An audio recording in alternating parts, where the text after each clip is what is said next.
Welcome back to Morning Joe on a Friday morning in New York City. The New York Times reports the Republican National Committee has now admitted to buying thousands of copies of Donald Trump Jr.'s new book to ensure its spot on the bestseller list. The book was released November 5th. The following week, it topped the New York Times bestseller list. Already has sold more than 115,000 copies, which is a lot. Financial records show the RNC paid nearly $100,000 to a bookseller just a week before the book was released, causing skeptics to raise eyebrows as it's too unusual for the RNC to promote a book written by a candidate's son who's not a politician and is not running for office. The spokesperson for the RNC previously had said it was ordering copies as supporters requested them, but since has confirmed the bulk purchases. Michael Steele, you ran the RNC for a while. There was an asterisk last week in the New York Times bestseller list that showed there were bulk purchases of this book. Didn't say from whom, and now we know it was the RNC. Of course it was the RNC. You're not surprised. SOBs. Oh, my God. Can you repeat that, Michael? Oh, you know, look, let me just tell you how screwed up this is. As national chairman, before I became national chairman, I had written a book on how the Republican Party can regroup after the 2008 shellacking, after the 2006, bang up at the polls, and move the party forward. And people looked at me and said, how dare you write a book and try to profit off of the RNC? And these SOBs are just giving away $100,000 to the president's son. Are you kidding me? This is the kind of internal corruption that people complained about inside the RNC for a long time. And then guys like myself and others come along and try to change the system. We get booted out, they reinstate it, and they go big and bold with it. So there's no surprise here. And then to just sit up and lie up front and go, oh no, we didn't do that, knowing that they've got to report it on the FEC report, and when it comes out, everybody in the world's going to see it. They're going to say, well, what is this $100,000 for?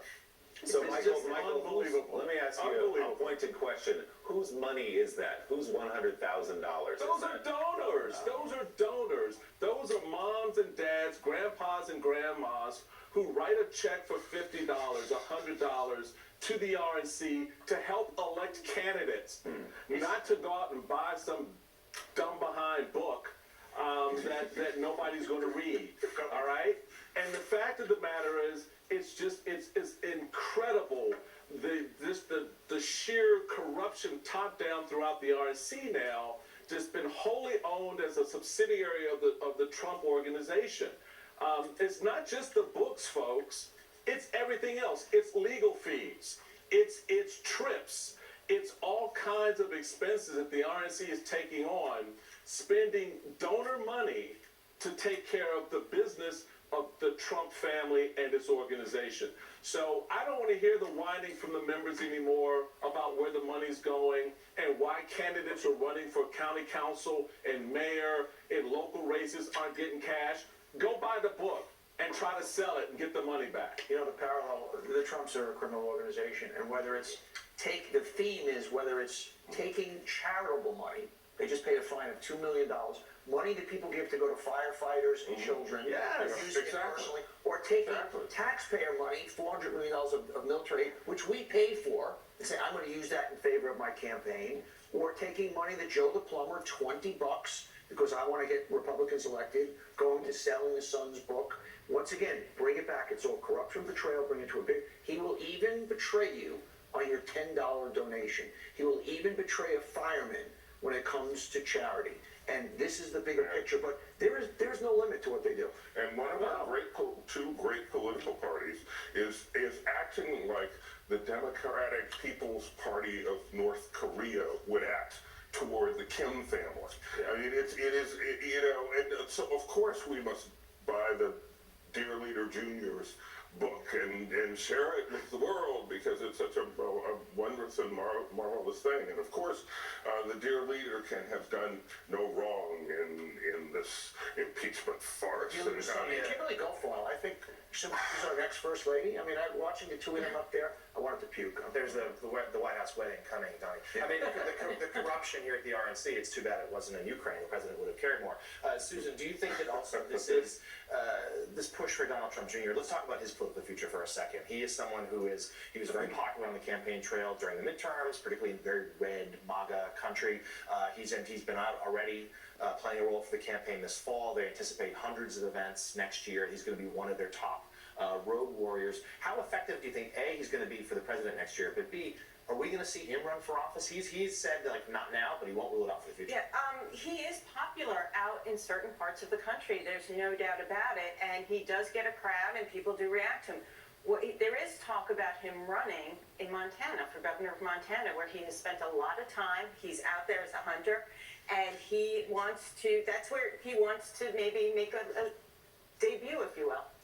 Nothing screams Montana like growing up at the top of a skyscraper.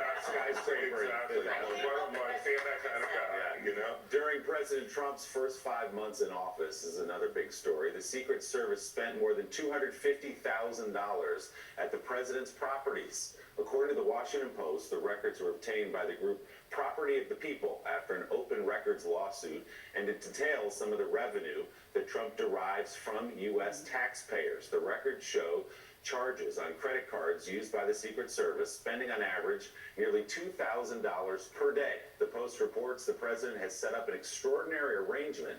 He kept ownership of his businesses and then visited them repeatedly, bringing along aides and security officials and charging the government for what they bought. A previous batch of records had shown aides staying in guest suites at Mar-a-Lago for $546 a night, ringing up a liquor tab of $1,000. The White House declined to comment on the story, while both the Trump Organization and the Secret Service did not respond to requests for comment. So, Donnie, you've got the RNC using donor money. You've got the president making money off taxpayers by bringing his entire entourage, including the Secret Service, obviously, to his properties and charging them to stay there. Yeah, it is. The hubris. Once again, also $100 million was spent for him to play golf. You know, it's amazing when he ran for office how he was going after Obama, and I think he had 200 golf outings. The taxpayers spent $100 million for him to play golf. You know, it's part of his sociopathic behavior. He does not look at voters or people as people. They are just pawns, like his father taught him. There are killers and there are losers, and he treats the rest of the world as if they don't exist. They're losers. You don't exist as people, and you can give me money.